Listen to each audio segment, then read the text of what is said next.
Okay, I'd like to call the Litchfield Zoning Board of Adjustment meeting to order at 7 p.m. I'll start by taking attendance. Laura Gandia present. John Devereaux, present. Al Gilbo, present. First thing on our agenda will be the approval of minutes from last month meeting. Make a motion to approve the March zoning board. No, second. We have to do all votes by roll call vote. Al? Yes or no? Yes. Yes. And I will abstain because I was not present for the motion passes 2-0-1. The first case on our agenda is a case that was continued, I believe, from the March meeting. Case is for 12 Colby Road. The owner is Thoreau Development. The property in question is 522 Charles Bancroft Highway. They are seeking a special exception from zoning ordinance section 1208. We'll be presenting tonight. Morgan, we can't hear you. There we go. Madam Chairperson, can you hear me now? I can. My name is Morgan Hollis. I'm an attorney in Nashua, and I'm representing the applicant on this particular special exception. It was continued from last meeting, and I sent an email letter out. I wasn't sure who to address it to because I knew Chairman Riley had resigned, so I sent it to you. But I realize you have a full-time job. You may not have seen it. Anyway, it is a letter requesting a continuance from tonight's meeting. We have a few details to iron out, so we would like to be continued to the next date, the next hearing of the zoning board, if possible, please. And just so you know, Morgan, I would have had to excuse myself from tonight's hearing because I have a conflict with the applicant, so your case would not be able to go forward in any event. Okay. So somebody like to make a motion? I'll make a motion to continue the case until next ZBA meeting, which is the second Wednesday in May. Let's just get the date for that. People are watching from home, they will. What's the case number on it? Yep, so that is going to be May 12th, and it's case number 2021-. I'll make that motion. Al, I'll second. and by roll call vote, Al? Yes. Yes. Laura is yes, so that motion passes 3-1. So Attorney Hollis, that case is continued to the May 12th meeting. Thank you very much, Madam Chairman. Chairwoman. Right, we have a new member arriving.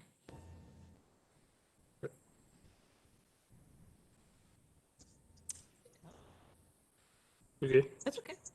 Thank you. I'm a regular one. You're an alternate, right? I was an alternate for a while. So we're going to appoint Tom to act as a full member for tonight's hearing. So the second case on the agenda is case number 2021-05, and I have it listed A and B. That's 457 Charles Bancroft Highway, map 20, lots 18 and 20.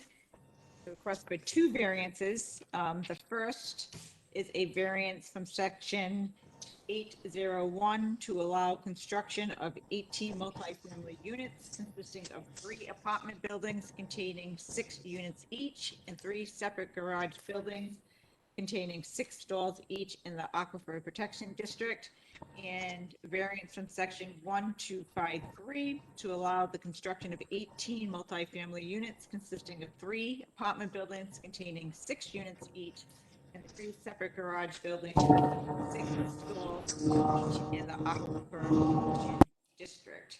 And the applicant is Richard Charbonneau, trustee of the Richard Charbonneau Revocable Trust, and he is also the owner. And the location of the property again is 457 Charles Bancroft Highway. Who will be presenting? Morgan, Attorney Hollis, we can't hear you. Attorney Morgan Hollis, Madam Chairperson. Good evening, members of the board. I'm an attorney at 39 East Pearl Street, Nashua, New Hampshire, and I'm here representing the owner and the applicant, Richard Charbonneau, trustee of the Richard Charbonneau Revocable Trust. Mr. Charbonneau is watching, and if there are questions, he's available for answer. Also with me this evening is Jim Petropoulos of Hayner Swanson, the project engineer, and he will be co-presenting with me. As you have indicated, this property is identified as two lots, Lot 18 and Lot 20 on map 20. It's a total of approximately 7.5 acres. The address is 457 Charles Bancroft Highway.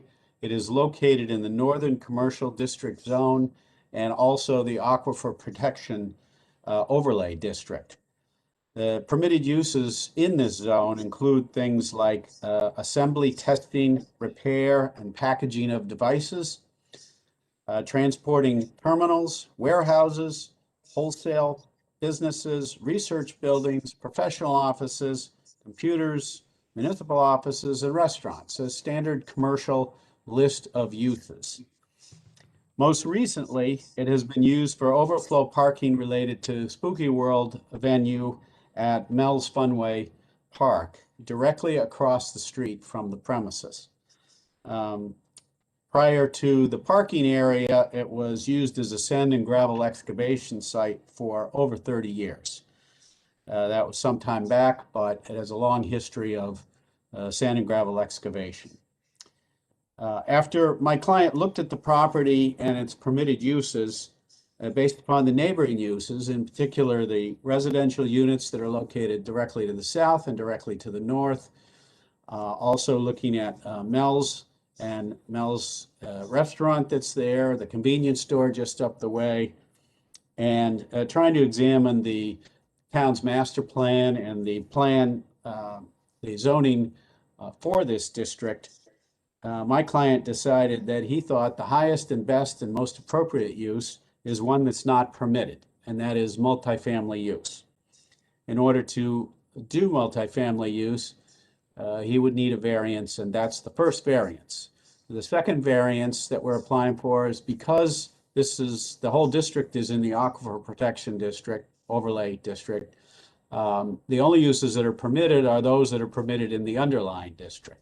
So we would need a variance to allow it to be in the Aquifer Protection merely because it is not listed as a permitted use. So even if we get a variance for the use to go in, we still need a variance for the Aquifer Protection.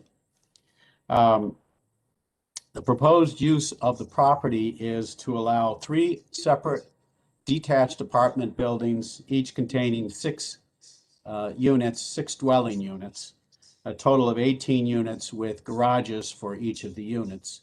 It would be parking on the pavement as well, and that would be 18 parking spaces in addition to the garage space. I'd like at this time to introduce Jim Petropoulos, who will present the plans, if you will allow him, on the screen. He'll control the screen, present the plans, and introduce the site and the project a bit more, since he's the project engineer. Great. Thank you, Morgan, members of the board. My name is, for the record, Jim Petropoulos. I'm a professional engineer at Hayner Swanson, doing business at 3 Congress Street in Nashua, New Hampshire. And let's try out the screen share here, shall we? And Jim, before you continue, can I interrupt for 1 second? Yes. My apologies, Attorney Hollis. I did not ask you about the fact that we only have a 4-member board. Oh. The 5, I just wanted to make sure that you recognize that you're operating under a 4-member board, not a 5, and that you still wish to continue. Yes, thank you for asking that, and we did recognize that. It was 3, now 4, thank you. And we do wish to proceed. Thanks. Okay, thank you. Thank you. Sorry. Okay. Madam Chair, can you see the plan I presented on the screen? We can. Okay, great. Thank you. I'm going to try to just present the facts of the project, a couple things that Morgan had already touched upon. This is an aerial locus map. The property is 457 Charles Bancroft Highway, and I'm sure many of the board members are familiar with with the property because it is quite visible when traveling along the Charles Bancroft Highway. Morgan mentioned 2 lots comprise the development, lot 18, map 20, and a back lot here, lot 20, map 20 as well. And as Morgan referenced, the property is abutted by a single-family home to the north and also single-family homes into the northeast, undeveloped land to the east, single-family home to the south, and Mel's Funway across the street, and you can see remnants of that on the aerial. Again, 7.5 acres, zone northern commercial. You'll notice that the property is partially cleared and partially wooded. And again, Morgan referenced past clearing operations and past parking operations on this site. The topography is fairly flat in the cleared areas, but there is some steep slope. You can see the remnants of the previous excavation really along this back line. Lot 20 is pretty much in its natural state. There's an isolated wetland back here that is nowhere near our development, but it's currently located back in lot 20. Historically, sandy soils are on the property. It is being proposed to construct 18 multifamily residential units with accompanying site improvements. I'll quickly walk through the site plan. 3 6-unit buildings, which is what's allowed under the multifamily regulations in Litchfield, as well as the density of 2.5 units per acre, which provide for 18 units upon this particular site. Access is 2 curb cuts off the Charles Bancroft Highway, one directly across from the entrance into Mel's. As Morgan mentioned, we have 36 paved parking spaces. We also propose to build 3 separate garage spaces as well, with 19 spaces. So essentially, each unit has the ability for up to 3 parking spaces per unit, which is very nice to have. The development is located primarily within the cleared areas of the property. Again, nothing is proposed back near lot 20. The buildings will be serviced by Pennachuck Water, as well as individual subsurface sewage disposal systems, one for each residential building. Sidewalks are proposed within the development, as are enclosed dumpsters for private trash collection, new lighting and landscaping, of course, with the project. Now, with regard to the architecture, we brought with us an elevation drawing. And I'll talk a little bit about the units. Again, 6 units per building, 2 stories, 28 feet in height, where 35 is allowed in the zone. Basements in each unit, pitched roof, asphalt shingles. And you can see how the roof line is broken up with elements over the building entries and the end units. Exteriors would be a combination of clapboard and shingle siding, different color schemes. In the back, there's a private deck for each unit. The garages are similar in terms of character, in style.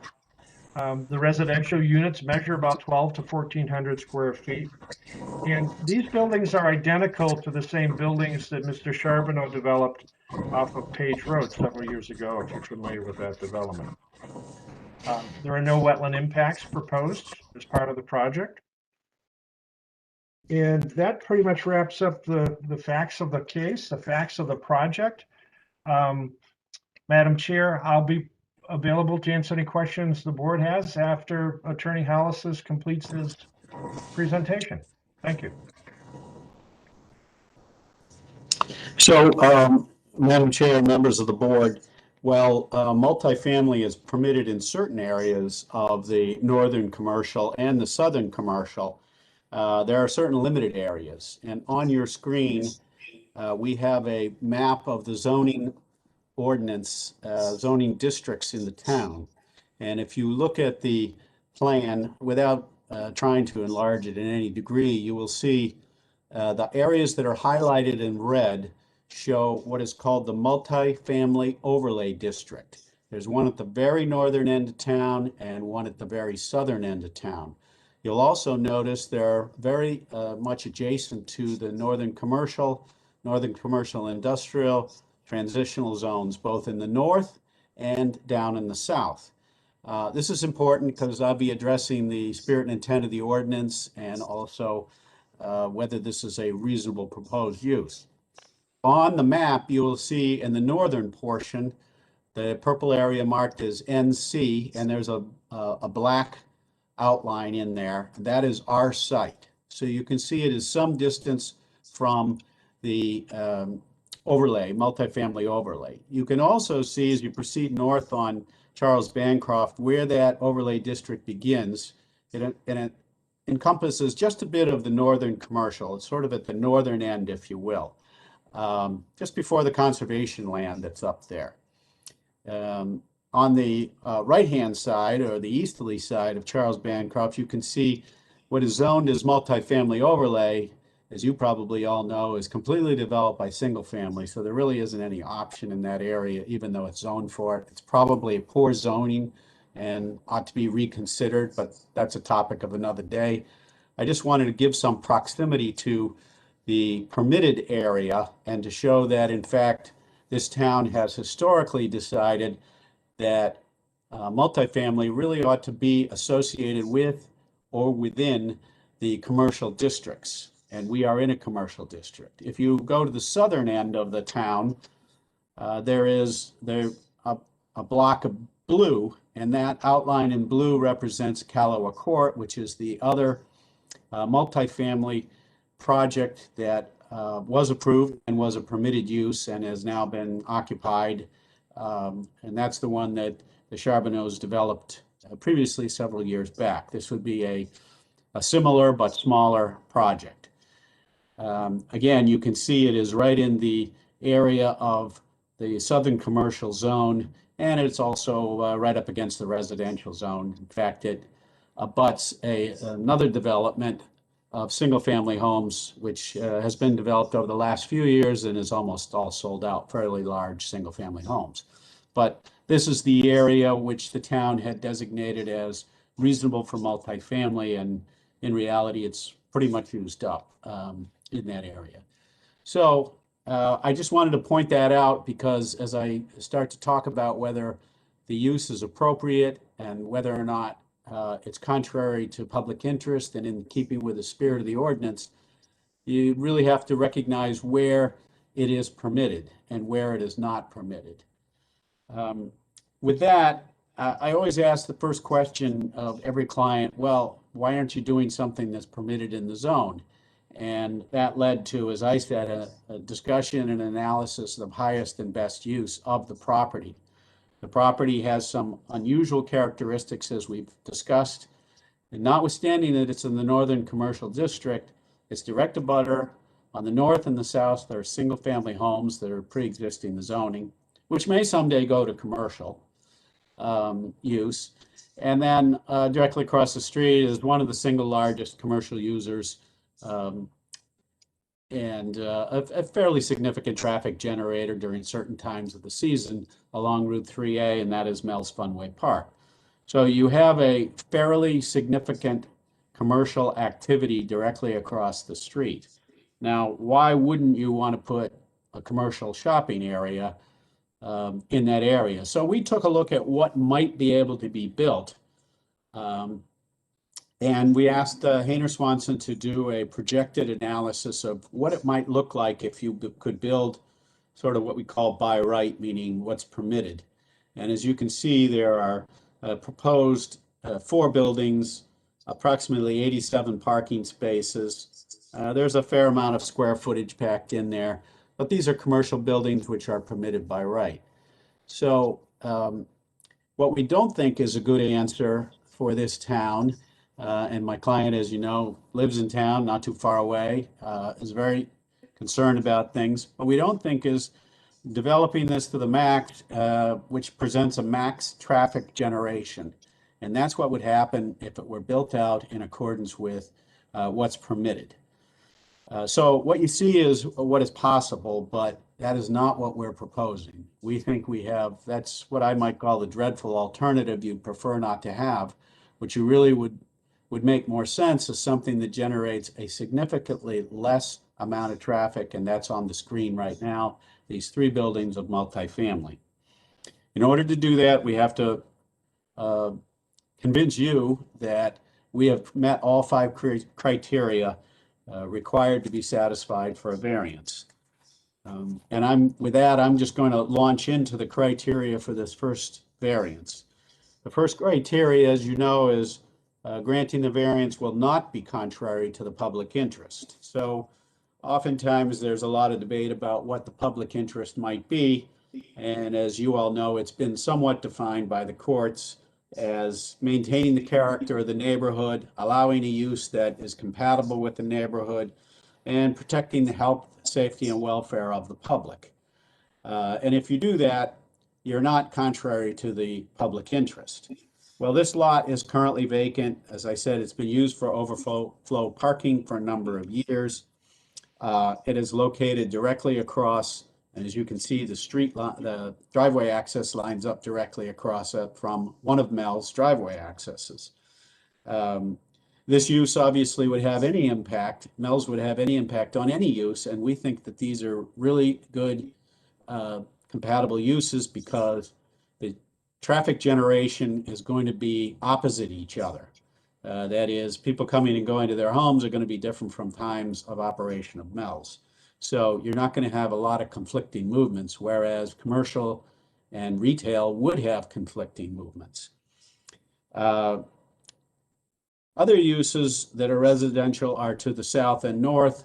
And as I indicated, it was the town's view when they established permitted multifamily overlay that it really it should be in residential or commercial, but it should be along the border. And that's what's called a buffer or transition use.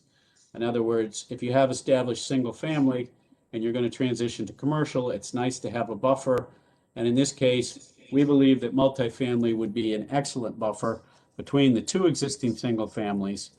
And rather than putting commercial where lights and other activity might drive out those existing residences, this might allow them to continue as long as they wanted to. So all in all, we believe that it is an excellent buffer. It's the next best thing to allowing single-family residents, which would be most compatible to the new neighbors, but it's probably more compatible with the other permitted uses in the district and what those single families might become, which could be commercial. There are only 2 entrances. They're going to service 18 units. It's a small, relatively small project for the 7.5 acres of size. I also point out that the rear of the property contains a lot which has a great deal of wetlands, and the last thing you need is more commercial abutting up against wetlands. So we think this is really compatible use. No public interest will be adversely affected, and therefore it's not contrary to the public interest. In terms of a threat to public health, safety, or welfare, there are 3 general areas you look at. One is, will a septic or sewer discharge threaten the public safety? And with a residential use, you have generally homeowners discharge, that is to septic systems. It'll be combined septic systems. You have smaller apartment units. You don't have commercial uses. You don't have restaurant uses. So you're going to have a safer design for a much lower risk of pollution from septic. The second area that people look at is the matter of water, and of course, water in this area is serviced now by Pennachuck, so it's available in Charles Bancroft Highway. And the third area, whether there might be some threat to public health, safety, or welfare, is traffic. And traffic can be a significant problem for development. And we think in this case, this is the proper answer to what is the best use for the town on this site. And Jim, I don't know if you were able to call up Mr. Pernod's letter, but if you can't, it would be on the end of the application. Yeah, I don't think I have it, Morgan. I apologize. I could find it if you'd like. No, that's okay. I believe the board has it with their application. Okay. And I'm just going to read it and reference. This was Mr. Pernod, who is Stephen G. Pernod, and he was tasked by me to prepare a analysis of the traffic of the site for the proposed commercial as shown on the plan that was up on the screen before, and compare it with traffic of the proposed multifamily. And he did so and issued a memorandum addressed to me, which I submitted with the application. And I'm not going to read the entire thing, but I will just read the summary as to what he concluded. The rest of the details are in the package which was submitted to the board. And what he says on page 3 is Table 1 provides a side-by-side comparison and clearly demonstrates that the proposed residential development will generate considerably fewer vehicle trips during the peak hour periods for NH3A and on a daily basis as well. More specifically, the proposed residential plan will generate approximately -1:06 a.m. and -1:35 p.m. fewer vehicle trips during the peak hour periods than the hypothetical by right scenario. He then refers to an attachment 5, which is the following page. And what he didn't say, but is shown on here, is the weekday 24-hour differential is 1,334 fewer car trips, fewer vehicle trips with his proposal versus with what could be permitted out there. So that's a pretty significant improvement to health, safety, and welfare, if you will, by showing that this development as proposed would have significantly fewer traffic trips, traffic impact, less impact on the abutters, and less impact on the safety of the town. Number 2 is that the spirit of the ordinance is observed. Well, this is a little bit more difficult to deal with in that uses should be compatible in character, scale, and design of the zoning district, which is a commercial district. And you have a commercial use across the street. And how is it that multifamily can fit in there? As I alluded to early on, the town saw fit to include multifamily overlay within the northern commercial district, which is what we're in, just not in this location. But it turns out that this location is probably one of the best locations for multifamily, given its site visibility, its spatial layout, the flatness of the terrain, and everything else that Jim has mentioned, the good soils, the water availability. There just isn't much room left in the northern commercial, and this is a great site, and we think that granting the variance to allow multifamily would, in fact, make it compatible with the character. You've seen the appearance of the buildings, but more importantly, it's the layout of the buildings themselves, the setback distance from the road. There's going to be buffer in the front, both in garages that will be in between the buildings and the Charles Bancroft Highway. There'll be some mounding and landscaping in the front, in between the driveways. There'll be landscaping, and the setback distance, I think, is 50 feet is shown. So you're considerably back, both in the garage layout and in the apartment building layout. And the rear of the site is wooded and undeveloped, so that's a great layout of common area space for apartment buildings. We have to look at the purpose of the zoning district of the northern commercial. And interestingly enough, the northern commercial district reads, and I'll read from the ordinance, that under the performance standards, all non-residential uses shall be compatible in character, scale, and design with existing developed properties in close proximity and abutting the proposed development. Within a development project, site design elements should be compatible with small New England village character and the town's agricultural history. The interesting part is what we have here in this area, and Jim, if you can go back to the original aerial photo, we have sort of the makings, if you will, of a village area. To think that one could put a village area on a lot in the town on a single lot would be very difficult. So I really think that the intent of the ordinance is, as uses are developed, they should be developed with a village concept. And what we have is really the center of the village here. As you know, mixed-use developments are not only in vogue, but have found to be the proper way to design things. Not every zoning ordinance accommodates them, but some do. And in this case, what we have is a fantastic commercial development across the street, which is available, has many alternative uses, not just, the spooky world, which is the most well-known, but it has a restaurant use, it has the golf use, it has a brand new kiddie park, which is going to be developed. It has sort of a retreat potential, if you will. It's just a great large use, but it does have impact on anybody else who's going to be there.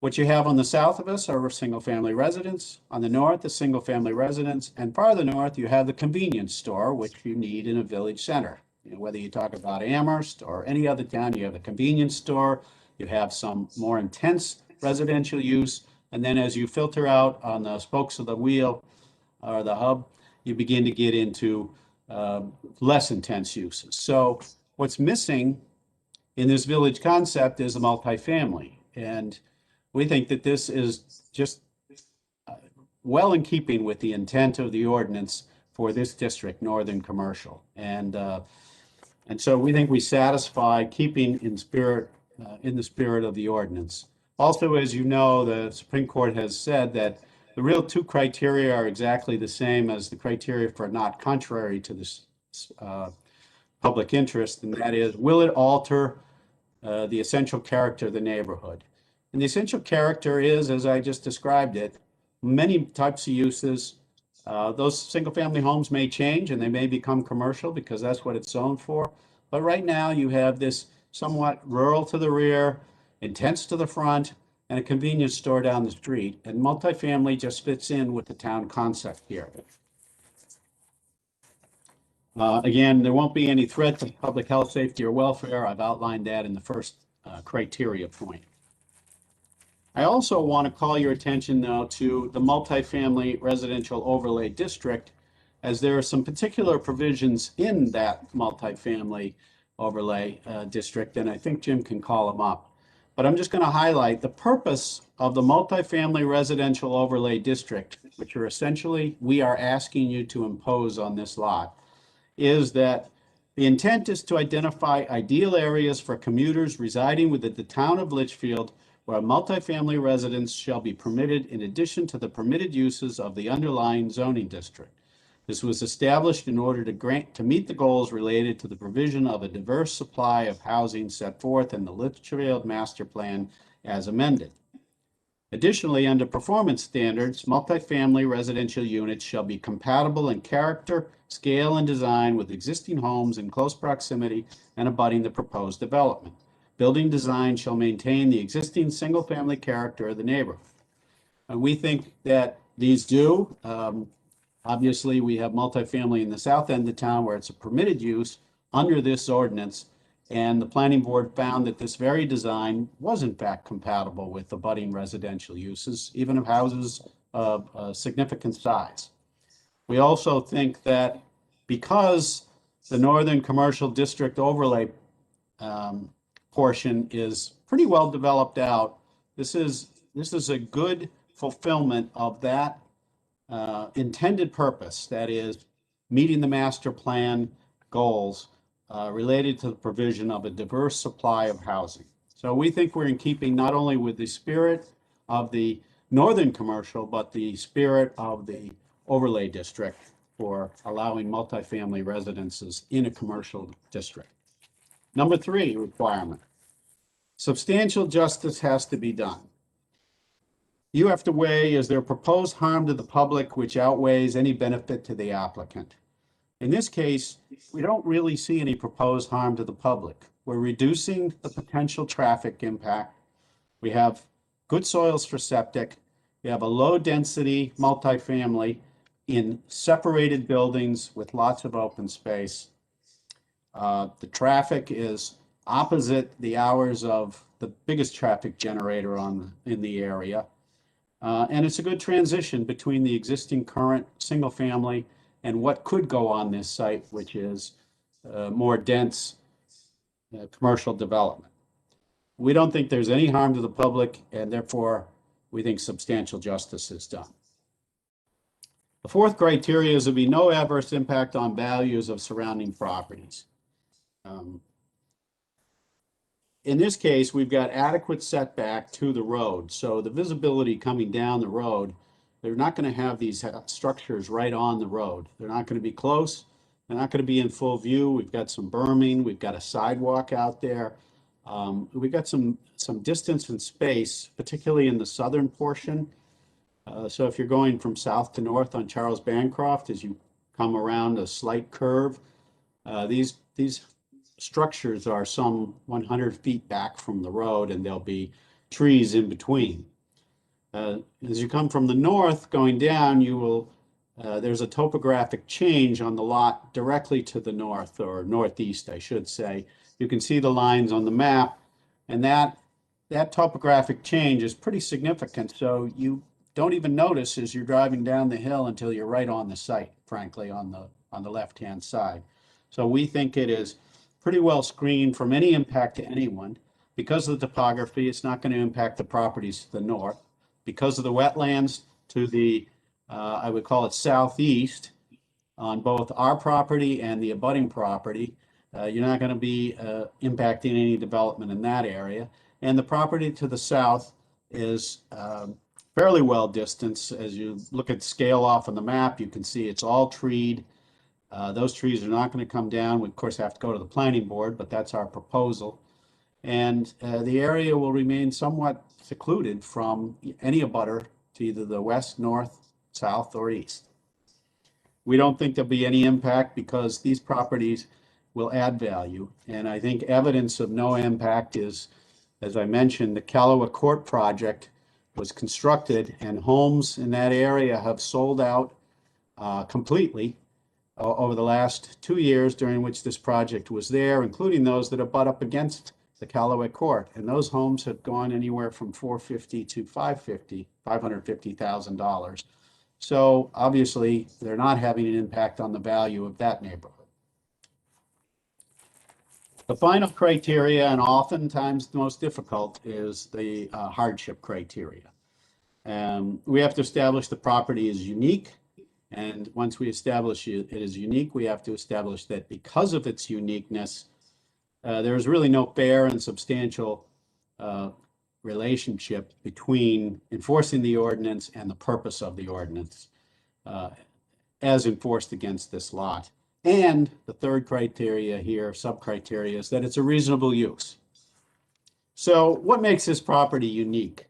First of all, it's one of the largest lots left in the area, which is totally undeveloped, but it also is a flat level former sand pit, which would present some interesting issues. But the most important, I think, uniqueness of it is its proximity across the street to a very significant commercial activity, which generates a fair amount of traffic in its day, which it's allowed to.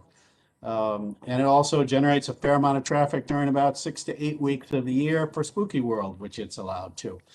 But it does have an impact on what uses might go in there and how they might work. And as I showed you, Mr. Purnaw's traffic report indicated that this is a great companion, and he almost calls it a no-brainer as to a better use of the site. But we think it's unique because of its location, because of the wetlands, because of its proximity to Mel's. It's just so different from any other property. Now, the one property that has similar characteristics is the one to the south, but it's not quite as large. And indeed, there is a commonality of ownership between Mel's and that property. So it's sort of different than ours. The uniqueness is creates the situation where imposing on this lot the requirement that you may not have multifamily, you may only have those other uses I listed off, bears no relationship to the purpose of the zoning district. That is, to have uses that are compatible with each other, have uses that work. And it really has no relationship in trying to accomplish the goals of either the multifamily overlay district or the northern commercial district to enforce it as to this lot, to make it become the shopping center or the commercial development which we showed you, generating more traffic, all of which is going to raise some issues with the town. Just generating that many cars on a given weekday is problematic. As I said, Mel's, of course, most of their activity, normal activity, is during the weekend, whereas residents don't generate traffic on the weekend as much, per se, during the peak traffic hours. So we think that prohibiting the multifamily bears no fair and substantial relationship to the general purpose of limiting uses to commercial. Also, particularly that the northern commercial talks about well-planned community commercial shopping area. And when you have that in mind, I ask you to take a broader look at what is a well-planned community and what is a village shop. I think we've demonstrated, and I'm arguing that we're creating a larger scale and more appropriate scale of a village shopping area in its entirety, with the multifamily, the single family, the commercial, and the convenience store. So is this a reasonable use for this site? I think all in all, between the traffic issues, between the intensity of use, between the potential greater threat to Aquifer Protection District, which I will get into next, for commercial use over residential, we think multifamily is a good use. We think that the town considered it to be an appropriate use in Northern Commercial District, just not in this site. And that may be because they were putting it farther north, but as you can see, that all got developed as single family residence, so there's little left. So that concludes my argument on the 5 criteria for this variance. And Madam Chair, I'm happy to go into the 5 criteria for the other variance, which is similar. I would be honest and say if the board doesn't see fit to grant this variance, then it's unlikely we could get a variance in the other. The arguments are very similar, so I'll leave it to the board whether they would like me to go into the second variance or you want to discuss this one first. Attorney Hollis, I'd just like to open up to the board for questions to see if any of the board members have any questions before we proceed. I do. Why are we looking at 2 lots if they're only building on 1? They're under the same ownership, and because the second lot, they will be consolidated for ownership purposes. And because of the size of that lot, it allows certain flexibility in terms of design. So it's going to be consolidated as a single lot. So there'll be no work on the second lot at all? They're just going to That's correct. consolidate them and put them all as 1 lot?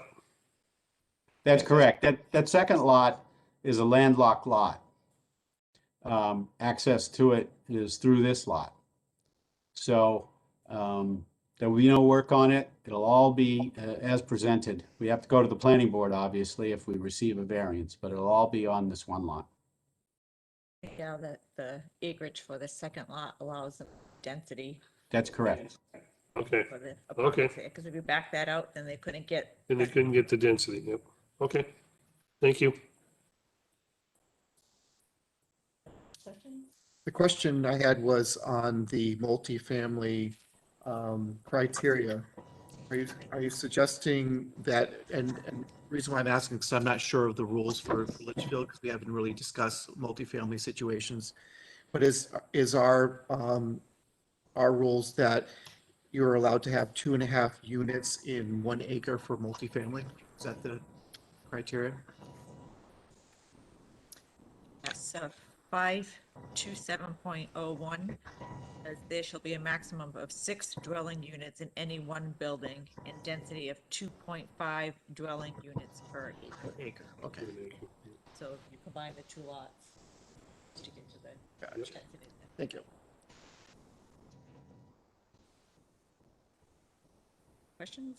And Madam Chair, the reason I went into the multifamily residential overlay district is that, to me, you're not only deciding whether it meets the spirit and intent of the northern commercial, but also did we meet the spirit and intent of what multifamily residential overlay requires, because that's part of my argument, that this could be in the overlay district.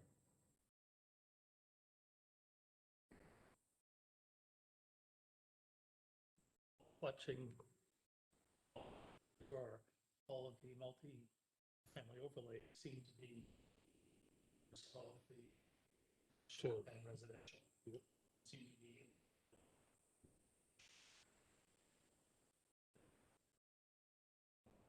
be You're correct. I'm just trying to figure out that all of that is okay. Right, so I think the zoning for the overlay district is located in the northern part and in the southern part.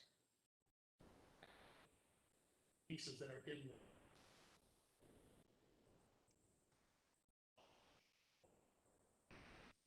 So for the multifamily overlay district in the top, I think there's a portion of the northern commercial district that is in that, but it's towards the north.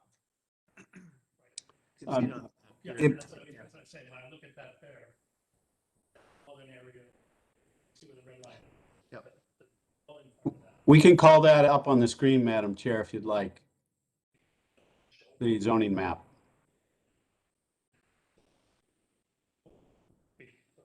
Between the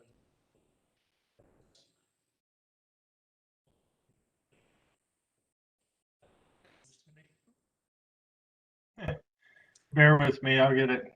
There it is. So I couldn't hear the question other than I heard that the overlay district is in the north and the south. And if you look at the north, you'll see a black mark. That is our site. You will see NC, that's Northern Commercial, shaded in purple. And you will see a red outline, and that is the overlay. The R stands for the yellow, which is residential district.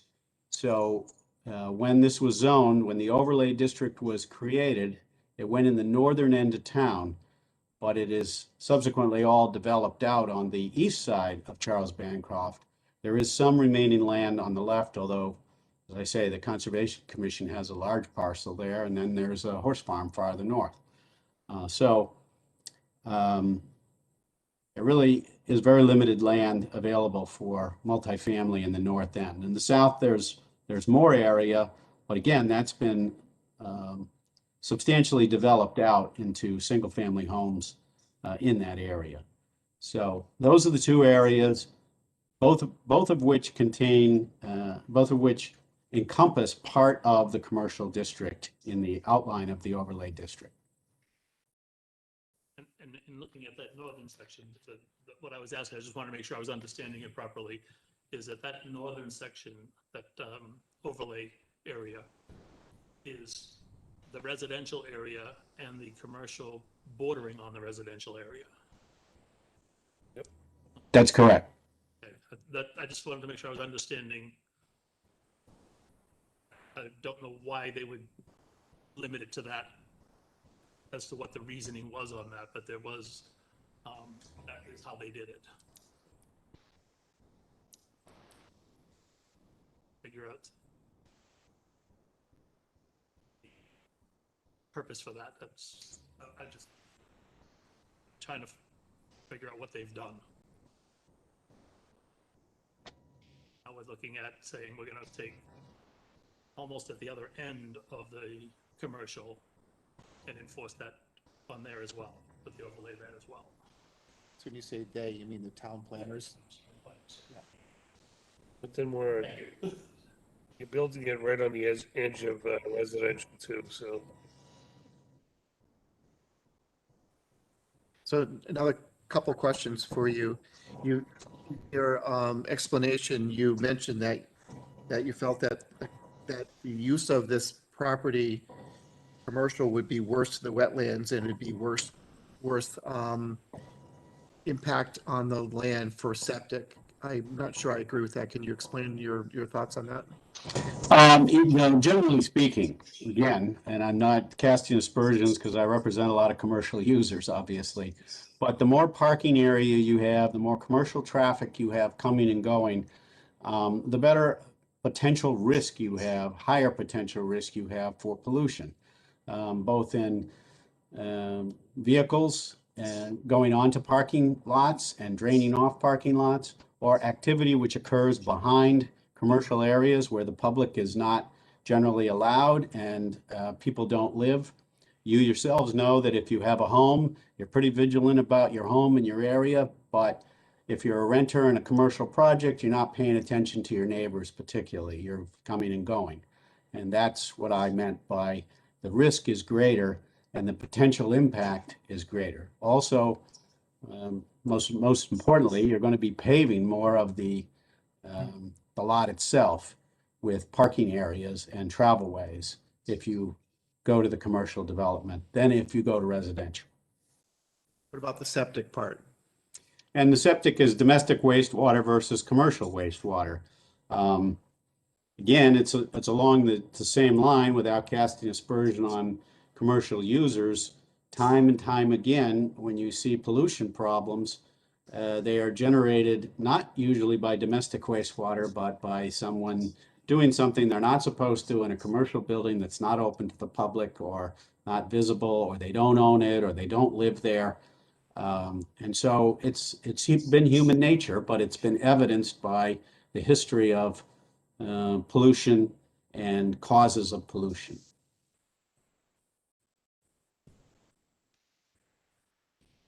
I had a couple of questions, Attorney Hollis. I know you show 2 curb cuts onto Charles Bancroft Highway. Correct. Have both of those been approved? Is there a application pending? Because that's a state road, right? It is a state road. No permit has been applied for. However, there are 2 curb cuts out there now. And they have existed for a long time. So we won't know until we go through the process if there's some particular provision which says we can't do it, in which case we would have to come back to the zoning board and present the slightly different plan if we are approved with 2 curb cuts. But because there are 2 existing now, that's what we believe we have a right to. So there's none approved currently right now. That lot has no approved curb cut on. I don't know the answer to that. I don't think we've done the research to see what, if any, driveway permits have been approved.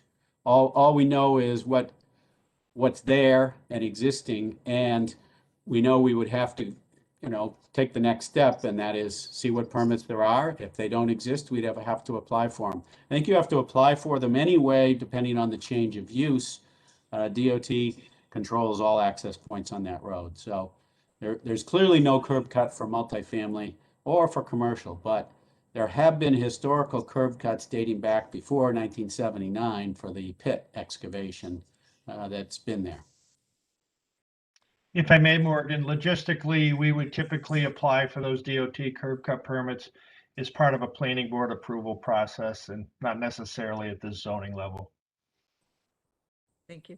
And as far as connecting to sewer, town sewer, is that available? Do you know, in that area? It is not. It is not. And do you know where the nearest connection is for that? There's no town sewer. Nothing? Okay. Nothing to town sewer. All septic. And will these be rentals, condos? Have you gotten that far? Haven't gotten that far, but the ones in the south end are rentals. So likely it would be rentals. Possibly condos. Not sure that decision's been made. Hi, this is Rick Charbonneau. There'll be rental units. Thank you. Any other questions?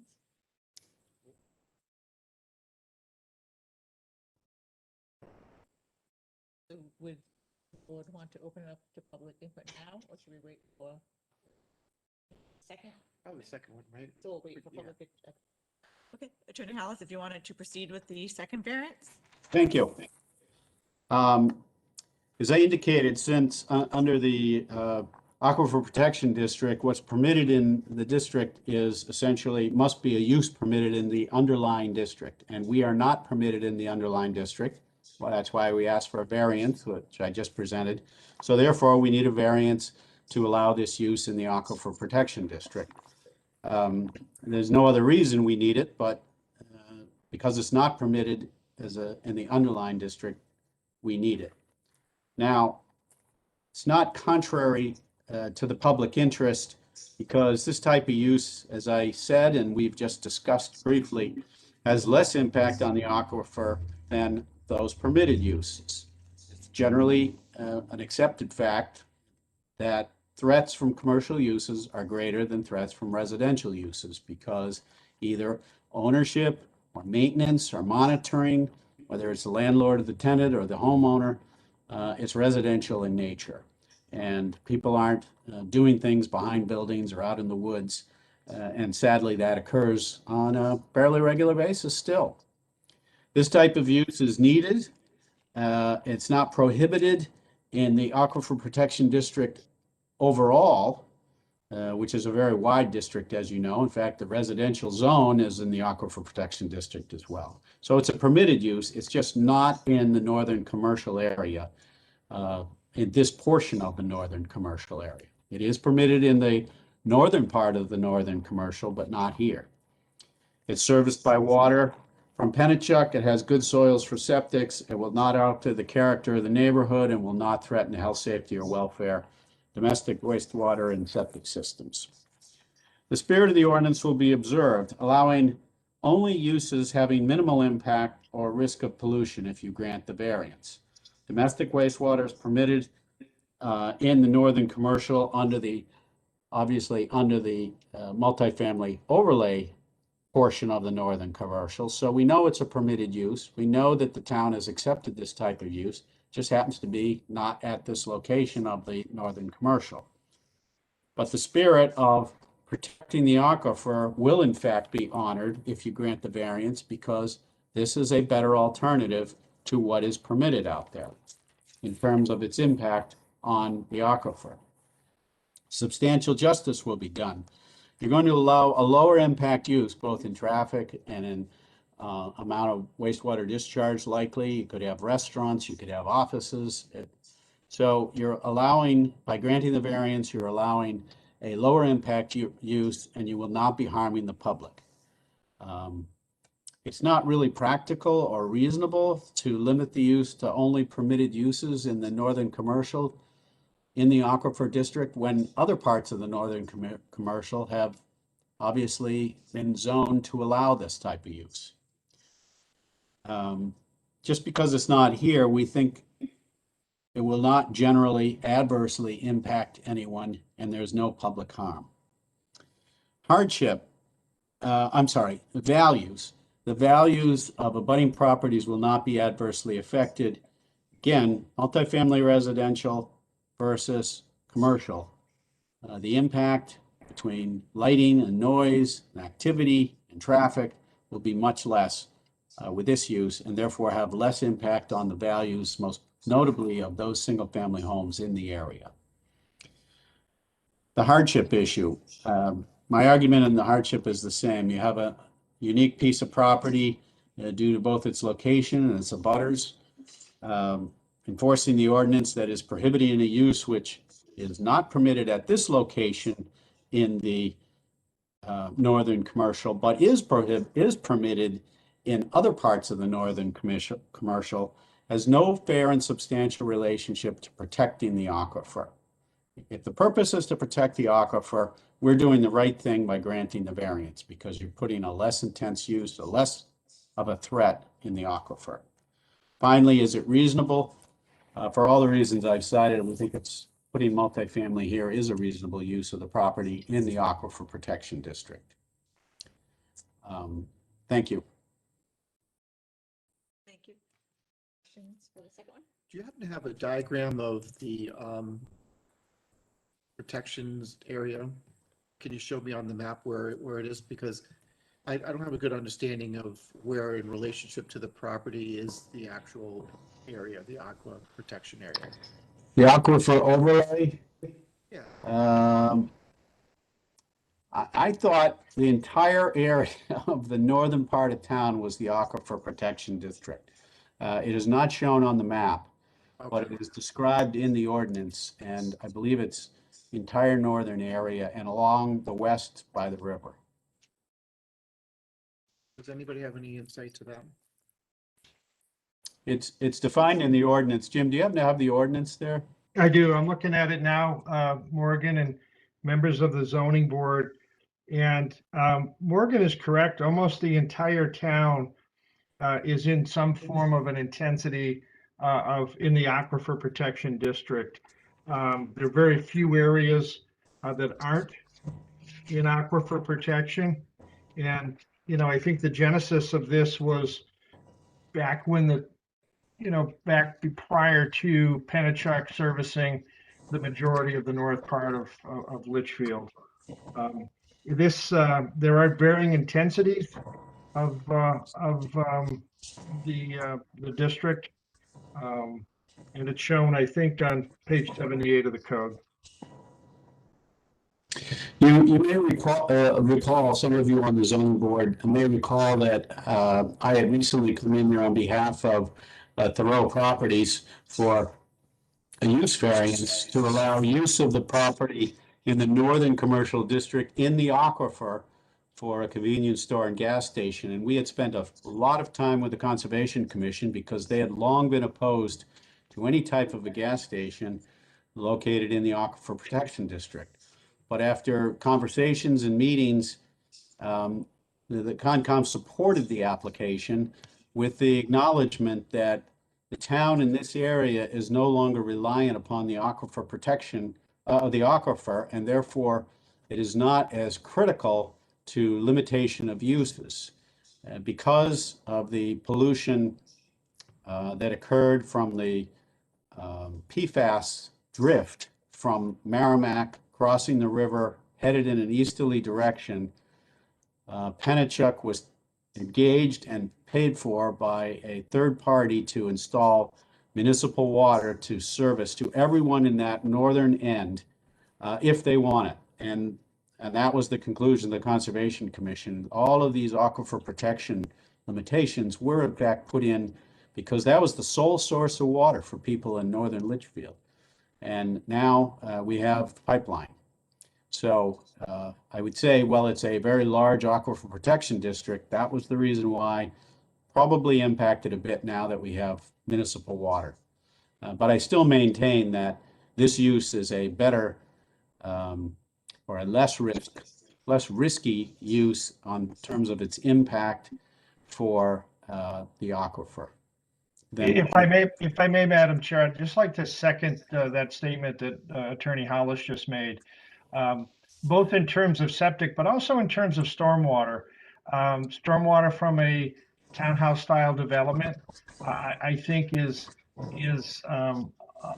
runoff from that area is probably a higher quality than runoff from a commercial project.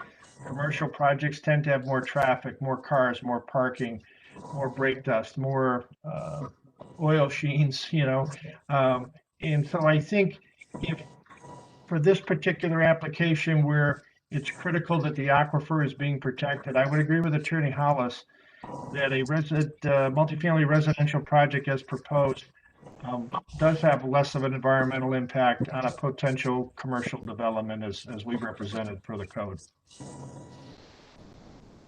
Thank you. I think he answered mine. I'm going to open it up for public input. Is any members of the public that would like to ask a question or make a comment?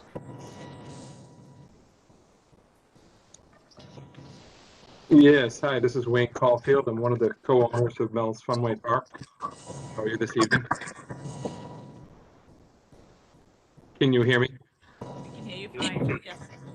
Okay. Yes, I just wanted to say at this point, we haven't seen, the full set of plans yet that would be presented to the planning board, but we do not have any objections, to this variance. Okay, thank you. Thank you. Are there any other members of the public that would like to comment, ask a question?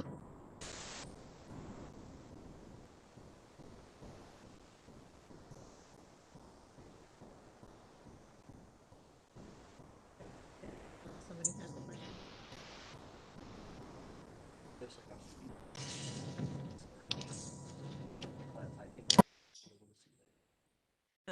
John, is there anybody else out there that you can tell that's trying to comment? The only other person I see is at Earl Labatt, and he is muted at the moment. Yeah, I don't have any questions. Thank you. Okay, so I'm going to look for a motion to close public input. I'll make that motion. A second. I'll second that. Full roll call for that, Al? Yes? Yes. Yes. Laura, yes. So public input is closed, so we are going to move to deliberations. So we have two variances. The first one, they're both basically use variances, well, to have a use that's not allowed. The first one is to allow multifamily in the Northern Commercial District. That is not an allowed use in the Northern Commercial District. Thoughts, feelings? We can go right into deliberating the 5 points. If anybody has any comments first. Tom? I think in general, no. Anybody have any questions about the Northern Commercial District in and of itself, like what it's intended for? I'm just going to read this part. It's permitted uses. The following uses are permitted in the Northern Commercial District.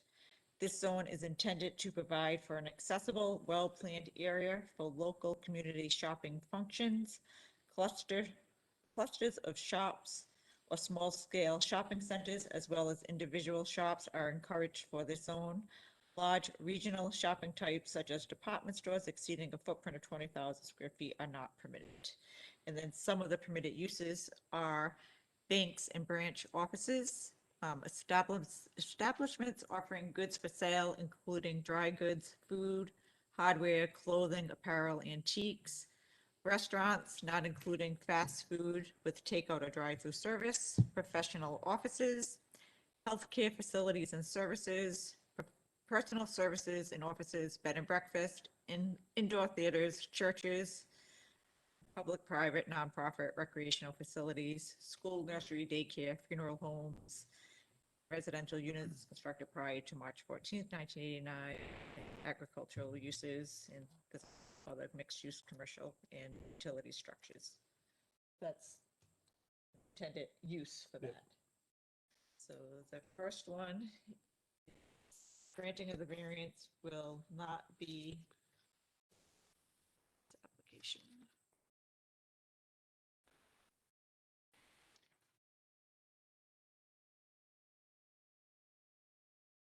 The variance will not be contrary to the public interest because that's a health, safety, and welfare argument. Are there concerns with that?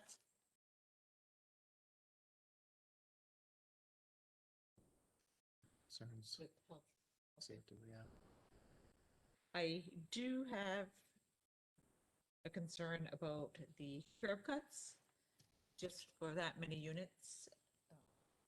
What would be to granted, a condition that I would be thinking of would be to require them to obtain permit for 2 curb cuts.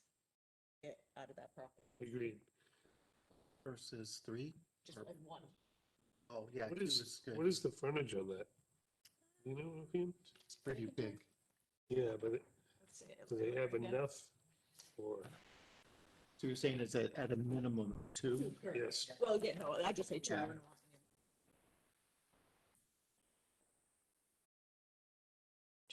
Is there a length along Charles Bancroft? Did they show it? Sure, but- Okay, so but that's they part of the don't have plan. The, They permit, yeah, I'm because just saying, it's a if the state board road. is inclined, I would, for address traffic They concerns. have over 320 feet, I'm sure. I think so. It's pretty big.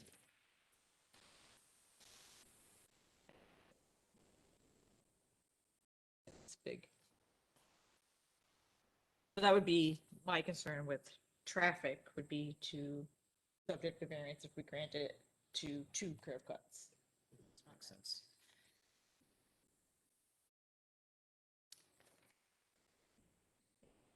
Addition that is thinking just about the character of the neighborhood, because we do have some residentials to the north, south, and I don't think that lot 20 is developable.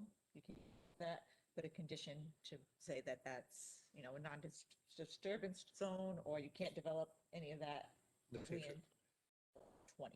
I don't think they have plans to do it, but just make it like a no-cut zone. I think that's a good idea. So there's wetlands in there anyhow, so I think they would have a difficult time doing that.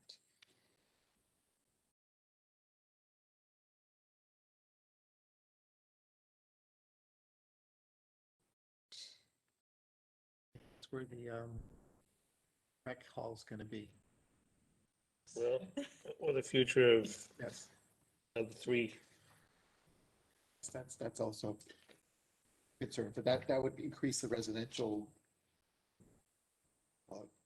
That would break the rules, I think, in some sense.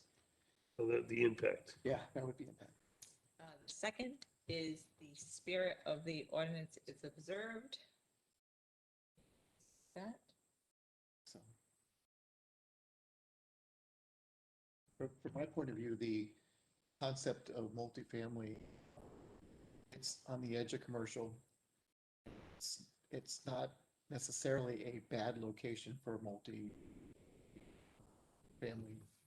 because it just happens to be a different edge of the commercial. So, still kind of the same idea in some sense. So, this sense it's not really against the spirit.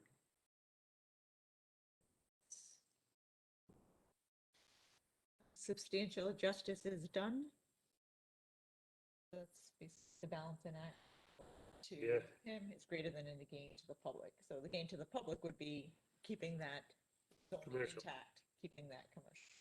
So does this have anything to do with hardship? Is that a separate question? That's the hardship is criteria number 5, but this is more of But the very balancing similar. act. So that's I think the only item that I'm struggling with. Maybe nothing else. That's the main one is where is there hardship to go commercial versus multifamily? You know, it would be like if you put a bank in there, the Good job. impact would be less. Right? Possibly. I mean, septic wise and whatnot, you might get more site water coming off that, but It's a trade-off in your it's a sense. trade-off, yeah. Okay.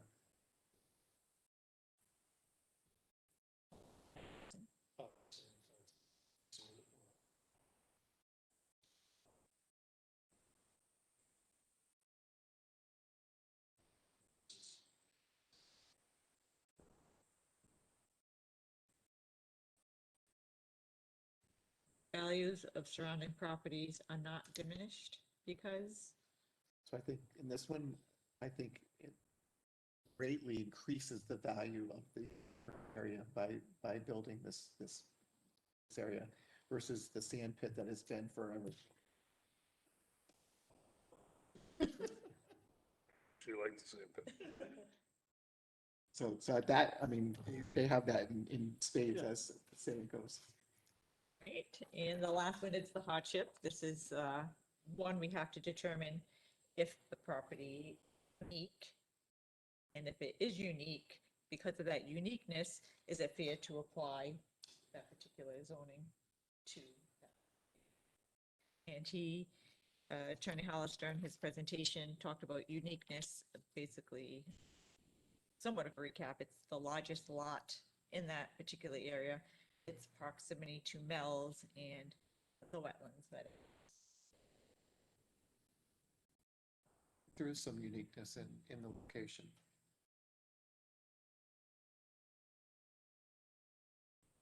I would have just a unique situation.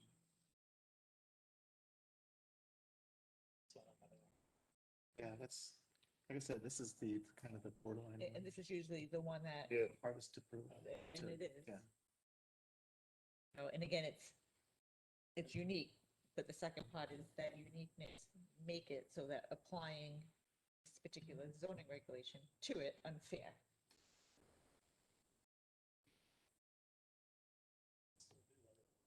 Well, they have all the yes. commercial uses that they do.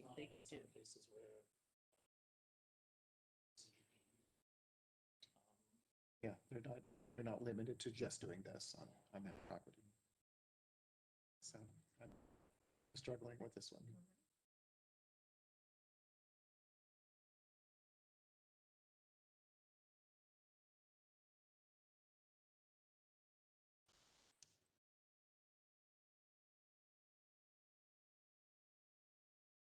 And the uniqueness, to other properties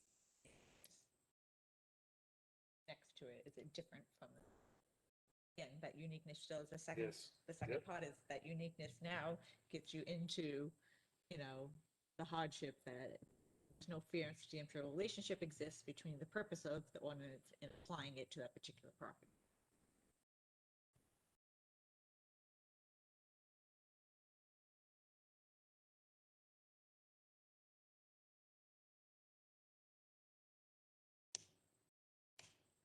Myself, I'm leaning towards, it's probably the best bet for the property. That is unique. Yes, So you think that they're meeting the Yes. criteria?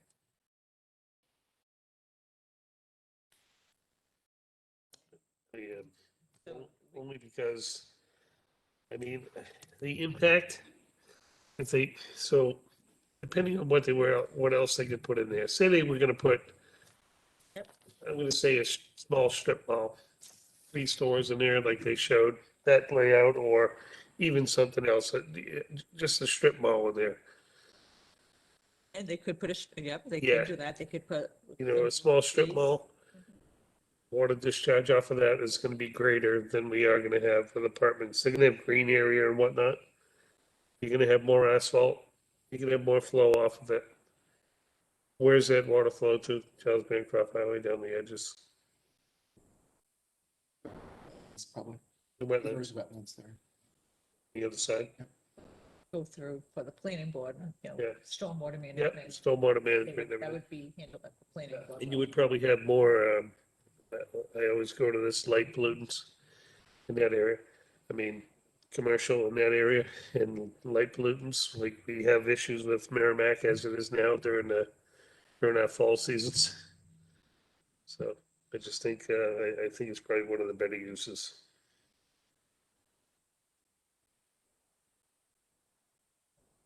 And I'm really not, I'm really for getting some commercial in the town, but I just don't think that that's the place.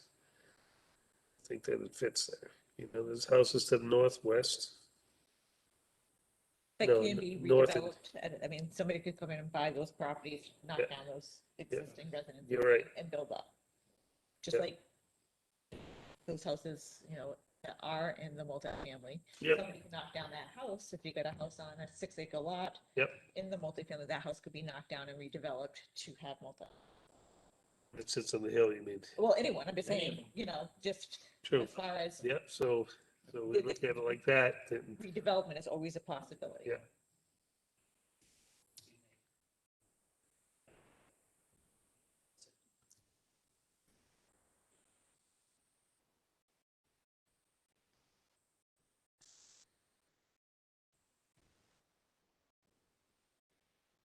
Does,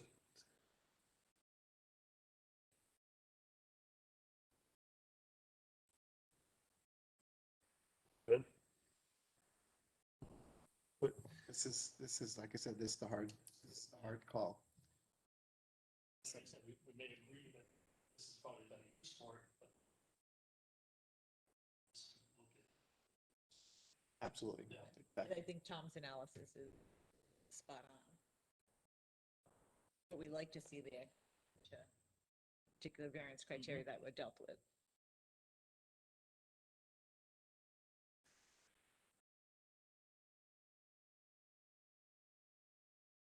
Or we're looking to you. No, I mean, I think the analysis that we have to employ is not what we would like to see there. Uniqueness of the property, stuff, other properties in that area.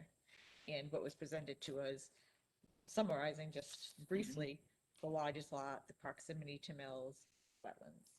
But, see some of the stuff you put in. This is the last large lot in the district for potential development. It abuts significant wetlands to the northeast. It is directly across from the highway from one of the largest commercial uses in the area of the town and is a lot most impacted by that. Property is unique. The general purpose of the ordinance is to provide for an accessible, well-planned area for local community shopping functions, clusters of shops or small-scale shopping centers, as well as individual shops. The objective is that such commercial uses be clustered together in an appropriate area. However, because of its specific location and the abutting uses, enforcement of the ordinance prohibiting multifamily use to this property bears no fair and substantial relationship to the general purpose. Commercial activity is likely to create traffic congestion and cause safety concerns, and will be in fact causing development of additional intensity and not a small new village character.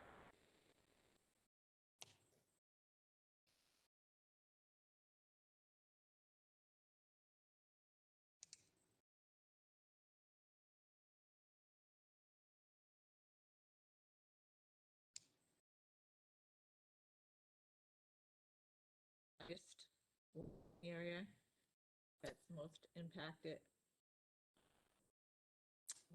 by Mel's. Saying in the wetlands. So again, those three areas Yep. as presented Key to to- us to make it unique.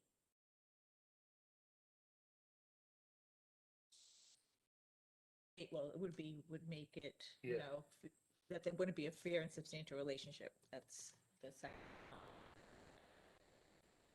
So, commercial building was to be built in there. Wouldn't impact lot 20. But lot 20 would become now unbuildable lot. And you wouldn't be able to access that lot because there's houses on that road behind the little store there. And then there's no other way to access that lot except through lot 18. Am I correct in saying that? Right, that would be, I mean. So still that would create a one- hardship on that lot. But that's not what we're actually talking about today. Well, it is because, It's we're uniqueness talking of the about- property. yeah, we're talking about lot 18 and 20 together. Which is one map and lot number, but it's just, on the deed, it's just two separate. So you still lots. could, you could include it as part of the commercial build out, whatever that would be. I should have one. Yeah, I don't think it's developable. Too much wetlands in the. Wetlands, yeah, it showed it, Okay. not too far in. I don't understand the wetland right there. I mean, that's just it's a big hill. It's huge, Huge hill. yeah.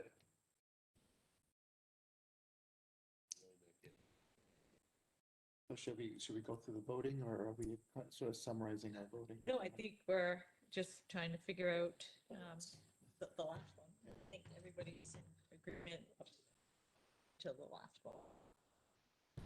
Yep. I just agree. This is the stickler.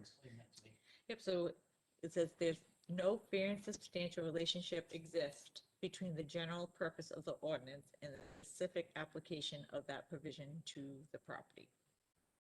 He says, because of the specific location and the abutting uses, enforcement of the ordinance prohibiting multifamily use as to this property bears no fair and substantial relationship to the general purpose, and that more commercial activity is more likely to create traffic congestion and cause safety concerns, and will be in fact causing development of additional intensity and not the small New England character. Interesting. So is it true that for multifamily zoned areas, they actually have used commercial property? They've already carved out part of commercial property for multifamily. So is that true? I don't know that that's true. I don't know that that's true. And we can't, I don't believe that we can say because it's happened before. Oh, no, no, in it's, other areas. no, I'm saying that. The actual zoning. Zoning here is commercial. Okay, yeah, Zoned that way. So Okay. why at that part be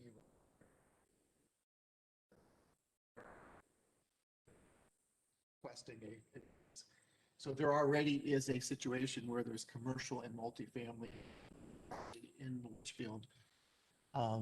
So why is that a problem with having it in this location versus that location? Is there multifamily there? Is there multifamily up in that area right now? There's not built yet, but it's No, zoned. but it's coming. Right, Well, it could, but that's not what I'm talking about. Yeah. What I'm talking about is the We're current opening situation. the door to that. Well, I'm just saying this is maybe more of like the spirit of the ordinance that we were discussing. But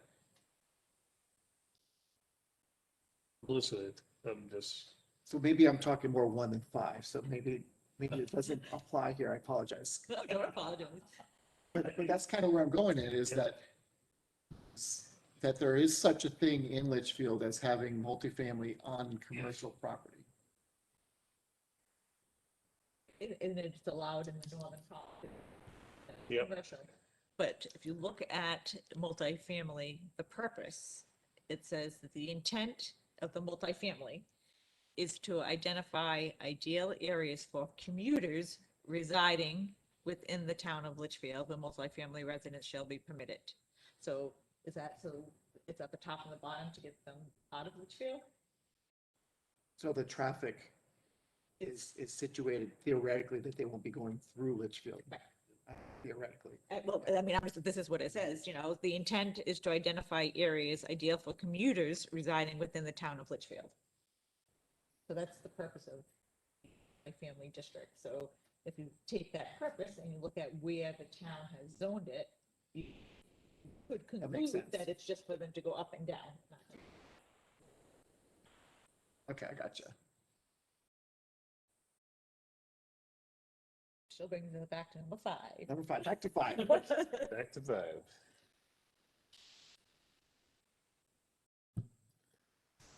What variance number is this? This is 2020-05.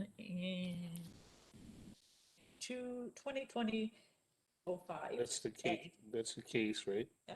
What's the variance that they're looking for? It is two. There's It's a a use couple of variance, them, right? yep. It's two, from 801. Well, 800, the northern commercial, Yep. so 801, the permitted uses. So it's to allow a use in the northern commercial Yeah, district, it's a that's use. not.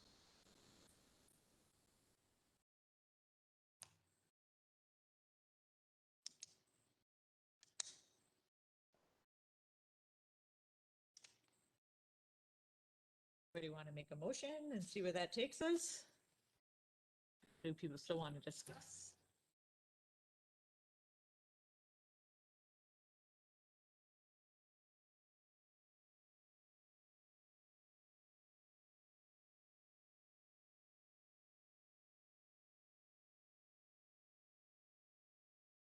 Close, but I'm just not there yet. I'm not there.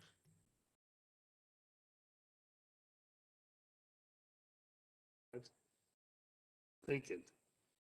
Yeah, I said, I don't know if we can identify the hardship for 5 on this property. I think out of all of them, I don't even have a problem with the second variance, is that with the aquifer thing, we didn't even get there yet, but that one's, I think, easier than trying to ship for this property. Second one, you have to identify. Correct, but under the circumstances, there is, well, we don't even go there. We're not, Right, we're- yeah, it's so a wrong- just stick to I'm this arguing the one. Yep. wrong point. Right. So does anybody want to make a motion?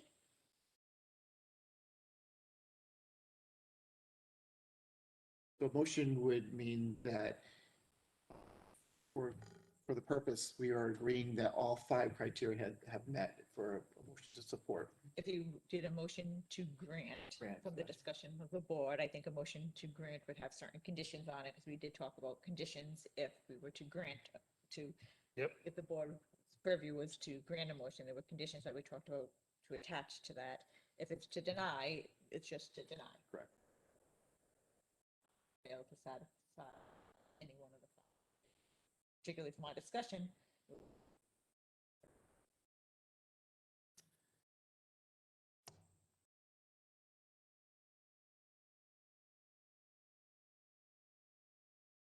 I'm gonna go. I'm gonna make a motion to deny case 2020-21, I'm sorry, 2020-05 for the variance of 800-01. And I'm gonna hang that on, I don't think it's the best use of the property at this time. I wouldn't put that, I would just make it without, and when we vote on it, then we can put our reasons. to Yep. it. So you're just making a motion to deny. Yep. Second. I'll second the motion. Discussion, as we used to like to say. Okay, do we want to discuss any further? Yeah, so again, I think proving the hardship is the problem that I'm having. Yep. Out of all of my, I see full support up to the point where can we go commercial versus Exactly. for the intended use of commercial? And I Would think you can. Would the impact be less if it was a small community local bank? Would it be less if it was a strip mall? I think it might be.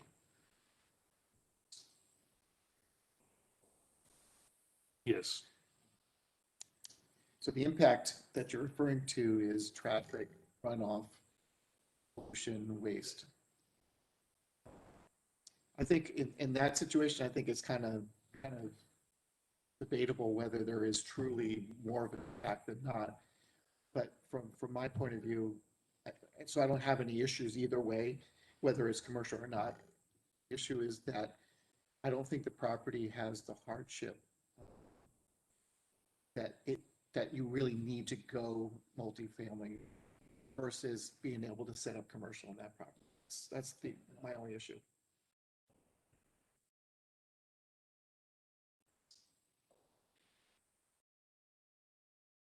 Causing them a hardship. Yeah.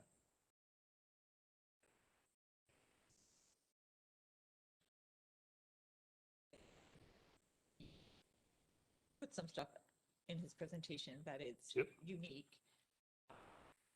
But I don't know if that necessarily means that it's unique to the other properties in the area, because it's a proximity to Mel's too. All the properties across the street have Yep. proximities. All the properties around Mel have proximity to them. And uniqueness, but then you second part, that fair and substantial relationship. And I think from what I'm gathering from the board, that there is a fair and substantial relationship that should be applied. That a fair and substantial relationship exists to the purpose of the ordinance, Yep. keeping those uses intact. And it is fair to apply that to that particular piece of property. Yep. So I think that's important for us to, cite on, if that's the feeling of the board, that one, they're not necessarily unique. In the area. Second would be that there is a fair and substantial relationship between the purpose of the ordinance, which is keeping like uses intact where they should be, in applying that particular regulation to this particular piece of property. Yep.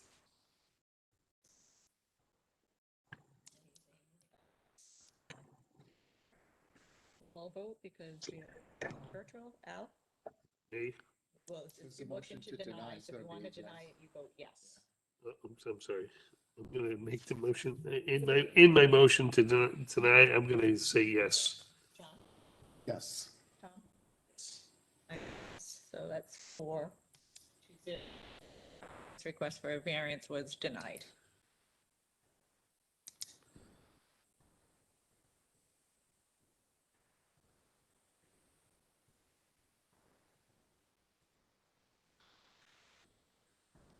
You still there? Hello? John? You there?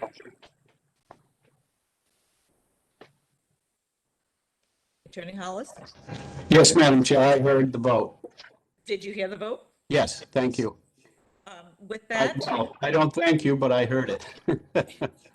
and with that vote, do you want to proceed with us voting on the second, or would you like to withdraw that second variance? I'd like to withdraw it at this time. Okay, thank you. Thank you. Thank you.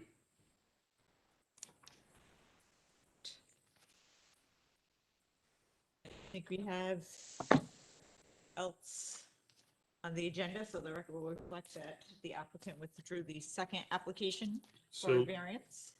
But so case number 2021-03, will that be heard first or last next month? that Because will be heard first next month. okay, because we have two other cases also next month. That should be coming through, right? Yep. But again, the record's gonna reflect that 2021 5B has been. So for next month's meeting, the first case on the agenda will be 2021-03. To be heard in the, see, I do think, Al, you said there are two. Yeah, there are two. Anybody have any other business that they want to discuss? I would like to maybe see if we can all send an email to Troy, and have him put something out on throughout the town, maybe on Litchfield What's Up and whatnot, so that we can get more members. And Tom, I'd like to welcome you as a full-time member. We need you hard. Okay.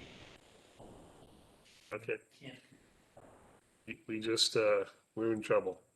Right, we do need, so any, We, right here, just the 3 full members here. yes. Yep. And Rich obviously resigned. Yes. And we should thank Rich for his service publicly. Yes, Years of service, he did an Many years of absolutely service. wonderful job and Did. really kept us afloat. very good job. And he did a lot of behind the scene work that Ton of people work. may not be aware of, the countless hours that he did put into Yep. doing the butter notices, preparing the agenda, the legal notice, going to the post office. Yep. So he was a great asset and we are very sad to lose him. So Rick, if you're watching, we thank you for all of your time and service. Please come back. It was just the 3 of us. Yep. And then you're an alternate, Mark. Alternate, Mark's an alternate, yes. and And then Kyle. Kyle's an alternate. And Kyle sent an email this past week saying that he was going to try and make some, I think he has a newborn. I never met Kyle, but Okay. he has a newborn. Mark has a business that is booming. Understood. So we have 2 full-time members, positions, the town will be looking to fill. So again, if anybody's watching and they want to have some fun with us. I don't know if I could, can I post that on Litchfield What's Up? Can I post it? I think you can say that we're looking for members. Okay. I think the official posting will come from the town and the Yep. town will give direction as Yep. to how the town seeks to take applications. I don't know if they have like a specific form or who you would contact to I think do the Board that. of Selectmen are the ones that appoint. They do. Yeah, they do, yeah. I don't know if you fill out like an application saying what you're interested in, what your skill set is, and then that goes to, and I believe that's what happens, that Board of Selectmen. I'm not quite sure who has that. Maybe, maybe it's, we get someone from the Board of Selectmen to do it, or we try and get Mr. Brown to do it, right? To a posting, Yeah, to do a posting, that would be great. right, or John Brunel. Or John Brunel, is that something you could do? It is something I can do. Troy typically originates it, but I can hit him up tomorrow and ask about it. And I will, if you put that on the Litchfield What's Up, I promise not to shoot it down. Thank you. Negative, I'll be positive on your thoughts. No worries.